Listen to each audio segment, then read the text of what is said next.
विद्यार्थियों के लिए उनकी एक poem the rime of ancient mariner लेके आया हूँ। और ये पोएम लिखी गई है एस.टी. कोलरिज के द्वारा। और टाइटल ऑफ द पोएम आपको पता ही है, the rime of ancient mariner. Mariner क्या होते हैं? नाविक को बोलते हैं, जो जहाज चलाते हैं या किश्ती चलाते हैं उन्हें मैरिनर बोलते हैं। तो एंशिएंट पुराना, तो एक कहानी है इसमें एंशिएंट मैरिनर सुनाता है। मैं अब आगे स्लाइड में आपको ये बात पता लगेगी। पिक्चर में आप देख सकते हैं कि ये जहाज का सीन है और ये सारे क्रूमैन हैं मैरिनर के। ये उनका हेड हो सकता है जो कहानी इसमें सुना रहे हैं हमें।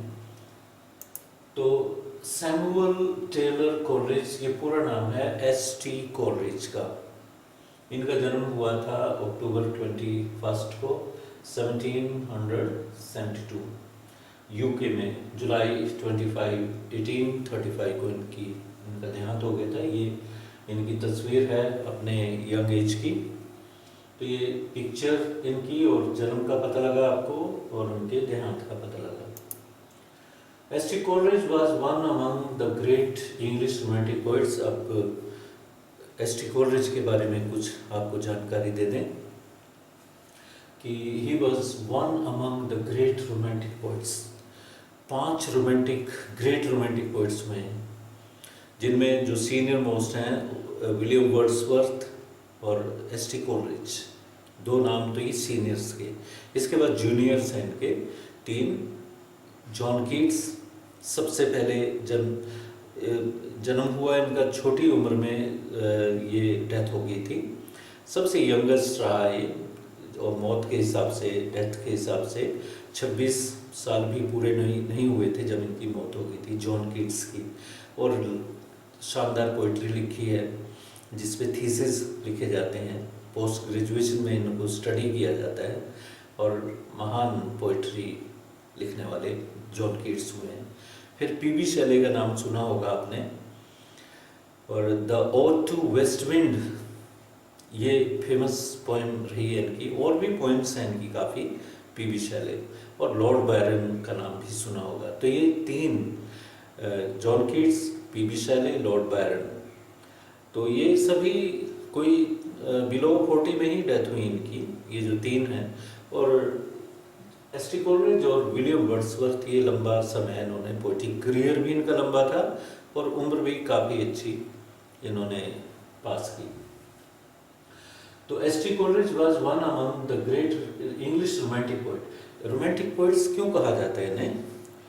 उन दिनों में न्यू क्लासिकल, जिसमें मिल्टन, अलेक्जेंडर पोप, इनकी पोइट्री डोमिनेट कर रही थी। तो फ्रेंच रेवोल्यूशन आया था यूरोप में। फ्रेंच रेवोल्यूशन एक प्रतीक था आज़ादी का, लिबर्टी का। तो लिबर्टी ये पोइट्री में भी चाहते थे, क्योंकि जितनी न्यू क्लासिकल पोइट्री थी वो मीटर में लिखी जाती थी, कपलेट्स में, हीरोइक कपलेट्स डोमिनेट कर रहा था। बंदिश थी पोइट्री में कि ऐसे लिखी जानी है और ये थीम होंगे उसके, ये लैंग्वेज होगी। तो इन्होंने रिवोल्ट किया उस चीज़ से। पॉलिटिकल रिवोल्ट, रेवोल्यूशन तो था ही, ये पोइटिक रेवोल्यूशन भी था, फ्रेंच रेवोल्यूशन जो आया था।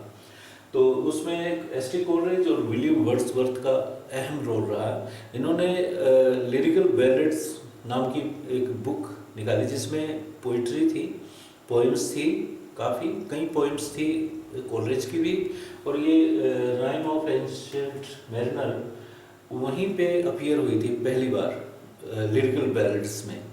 तो उसमें एक एडवोकेट किया था उन्होंने, इस चीज़ को सपोर्ट किया था कि लैंग्वेज बड़ी कॉमन होनी चाहिए, आम लोगों तक पहुंचने वाली होनी चाहिए, और उसमें इमेजिनेशन का अहम रोल होना चाहिए। तो न्यू क्लासिकल पोइट्री में इमेजिनेशन नहीं था, तो इमेजिनेशन की वजह से रोमांटिक टच इस पोइट्री में आया। इनकी जो वर्ड्सवर्थ की पोइट्री है सारी कल्पना पे आधारित भी होती है और उसमें स्ट्रेंजनेस का एलिमेंट भी होता है। तो इस वजह से रोमांटिक ये नहीं है कि रोमांटिक आप लव पोइट्री को मानते हो, नो। तो ये रोमांटिक इस सेंस में थी, इमेजिनेशन कैप्चर करते थे वो काफ़ी। तो रोमांटिक पोइट्स ग्रेट 5 मैंने बताए ग्रेट रोमांटिक पोइट्स थे। He was also a literary critic भी थे कोलरिज। लिटरेचर, जैसे किसी की पोएम है, कोई वर्क है, उस पर अपने अप्रिसिएशन देना, क्रिटिकल अप्रिसिएशन, आलोचना करें तो वो भी उसमें लिखें। और फिलोसफर भी थे S T Coleridge. Other great poets of his period were William Wordsworth, उसी पीरियड के ये समकालीन हुए कंटेम्प्रेरी पोइट्स में जॉन कीट्स हुए, पी.बी. शेली हुए, लॉर्ड बायरन हुए। और the rime of ancient mariner is S T Coleridge the longest major poem, लंबी पोएम है और काफ़ी मेजर पोएम में से है। हालांकि और भी लंबी पोएमें हैं इनकी। कुबला खां काफ़ी लंबी पोएम थी। It was included in the first edition of lyrical ballads, और लिरिकल बैलेड्स में ये पहली बार अपीयर हुई थी। Images, some of his famous works, कुछ हमने 3-4 लिए हैं आपको इमेज दिखाने के लिए। ये है बायोग्राफिया लिटरेरिया, इनका वर्क है। और लिरिकल बैलेड्स ये इकट्ठी पब्लिश हुई थी, कोलैबोरेशन वर्ड्सवर्थ और इनका था दोनों का। और the rime of ancient mariner and other poems, ये कलेक्शन था। और यहाँ पे है कुबला खां। कुबला खां काफ़ी लंबी पोएम थी। और कहते हैं कि सपने में पोएम लिखी गई थी और कुछ लाइनें जो याद रह गई थी वो लिखी गई थी, नहीं तो लंबी पोएम थी वो। Video lecture 1, something about the poem. Poem के बारे में कुछ जान लेते हैं।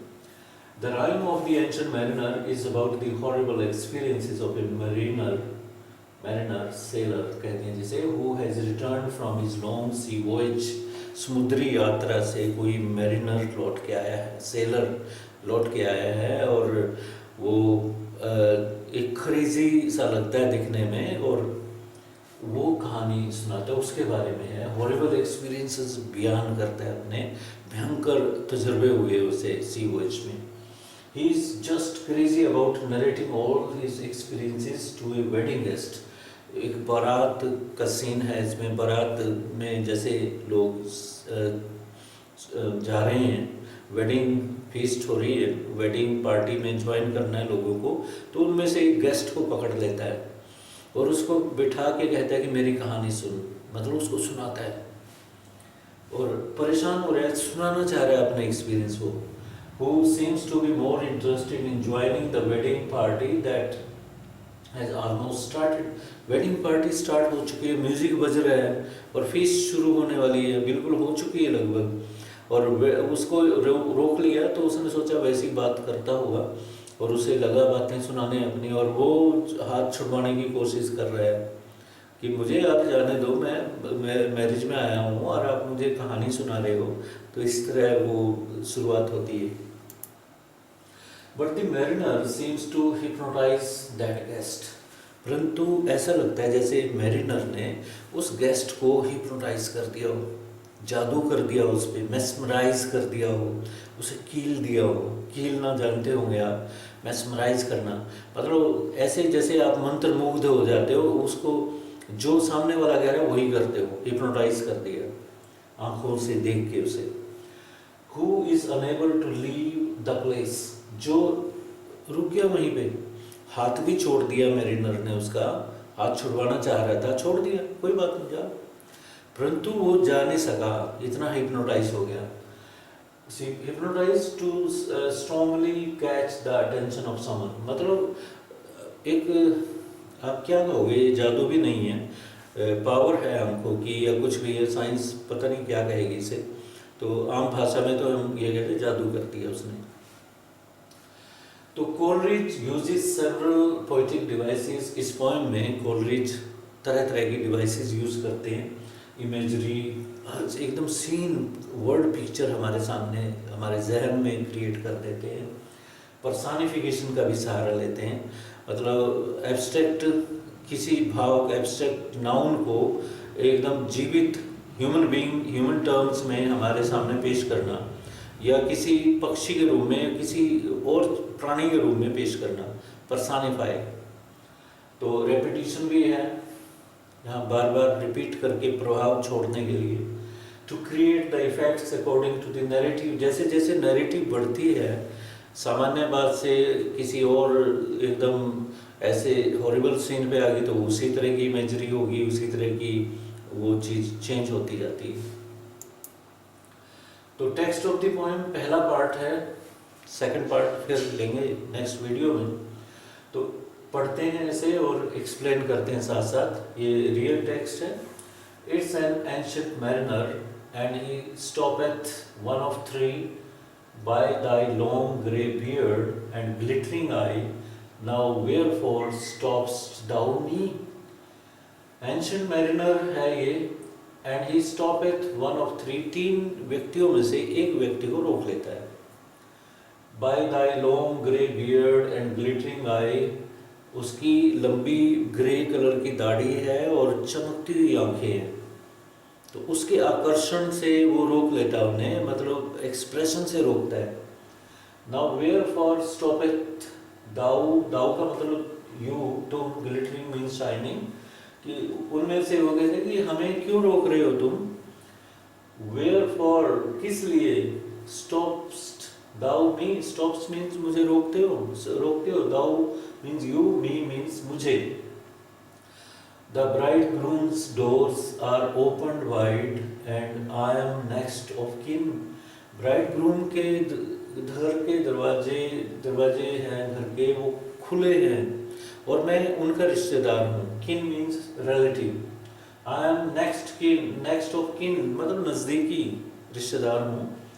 The guests are met, the feast is set. मेहमान मिल रहे हैं आपस में और फीस्ट भी तैयार, खाने पीने का पूरा प्रबंध है, तैयार रेडी है। और मेस्ट हियर द मैरी डिन, और मैं सुन सकता हूँ, आई कैन लिसन, मेरी खुशी से भरा हुआ शोरगुल जो आता है बारात में से, शादी के स्थान से जहाँ सेलिब्रेशन हो रही है, ढोल बज रहे हैं, नगाड़े बज रहे हैं, म्यूजिक प्ले हो रहा है, वो आवाज़ मुझे आ रही है। डिन मीन्स नॉइस।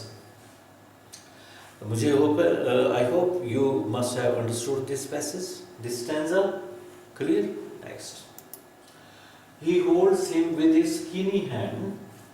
Skinny means पतला दुबला हाथ था उसका, उसको ऐसे पकड़ लेता है कलाई को उसकी, अपने पतले दुबले हाथों। स्किनी जैसे किसी स्केलेटन का हाथ हो, बोनी। There was a ship, quoth he. Quoth means said. कहता एक जहाज था, मतलब पूरे आकर्षण से वो बात कर रहे हैं। There was a ship, hold of, और उधर वो आदमी कहता है hold of, unhand me, grey beard loon, भूरी दाढ़ी वाले पागल आदमी मेरे हाथ छोड़ो। वो कहता है hold of, छोड़ दो हाथ मेरा, unhand me, मेरा हाथ छोड़ो। grey beard, भूरी दाढ़ी वाले, loon, mad person, loon means mad। At soon his hand dropped him, और तभी उसने at once, at soon means तुरंत ही, वो हाथ छोड़ दिया। ओके जा। He holds him with his glittering eye, अब वो दूसरी जकड़ उसने शुरू की, अपनी आंखों से उसे देखने लगा।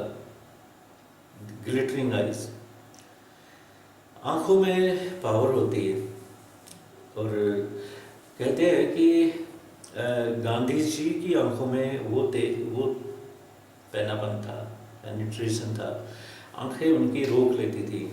औरों की भी होती हैं, पर गांधी जी के मुझे याद आया, चर्चिल के सामने जब बैठे थे तो कहीं जिक्र आता है इस चीज़ का भी, और उनकी गांधी जी की आंखें में पूरा आकर्षण था, पूरी पावर थी, सामने वाला एकदम प्रभावित होता था। तो आंखों में वो जान होनी चाहिए, यानी डल आई से आप बात कर रहे हो ऐसे मुंह लटका कि आंखें कहीं सो रही हैं जैसे ऐसी लगती है, आंखों में पूरी एक्टिविटी होनी चाहिए, पूरी एनिमेशन होना चाहिए, और नेक्स्ट सामने वाले पे तभी प्रभाव पड़ेगा। तो उसने अब आंखों का हथियार अपनाया, आंखों से, ग्लिटरिंग मीन्स चमकती हुई आंखों से देख रहा था। The wedding guest stood still, और वेडिंग गेस्ट स्थिर खड़ा हो गया। And lessons like a 3 years child, 3 साल के बच्चे की तरह वो सुनने लगा कहानी। The mariner hath his will, और मैरिनर की जो विल थी, इच्छा थी, वो चल गई, इच्छा पूरी हो गई। हैथ मीन्स हैज, मीन्स उसने अपनी चला ली। The wedding guest sat on a stone, wedding guest एक पत्थर पे बैठ गया। He can not choose but hear, और चारा नहीं था उसके पास, कोई ऑप्शन नहीं था सिवाय सुनने के। And thus spake on that ancient man the bright-eyed mariner, और इस प्रकार से वो बोलता चला गया। Spake mean spoke, ancient man जो मैरिनर है वो बोलता चला गया, और वही जिसकी आंखें ब्राइट आइड सेलर के बारे में कह रही हैं कि वह ब्राइट आइड सेलर यानी कि मैरिनर यानी कि एंशियंट मैन बोलता चला गया। The ship was cheered, the harbour cleared, merrily did we drop below the kirk, below the hill, below the lighthouse top. The ship was cheered, जहाज खुश था, मीन्स जहाज में जितने सेलर्स थे सब मौज मस्ती में थे, खुश थे, जहाज अपनी यात्रा भी रवाना हुआ था। हार्बर क्लियर्ड, हार्बर बिल्कुल हार्बर से चला, मतलब हार्बर छोड़ के चला। हार्बर बंदरगाह होती है, पोर्ट जहाँ से जहाज निकलते हैं, समुद्री जहाज। मैरिली डिड वी ड्रॉप, और हम वहाँ से चले बड़े खुशी वातावरण में, बड़े खुशी के मूड में चले। बिलो द कर्क, अब चर्च के नीचे से गुजर रहे थे, थोड़ी देर बाद चर्च आई, और अब पहाड़ी के नीचे से हम गुजर रहे थे।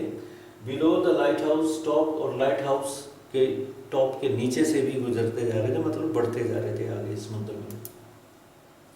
The sun came up upon the left, out of the sea came he, और हमारी लेफ्ट साइड से सूरज निकल गया, उभरा सूरज, डे ब्रेक हो गया, सूरज निकला। Out of the sea came he, समुद्र से निकला वो।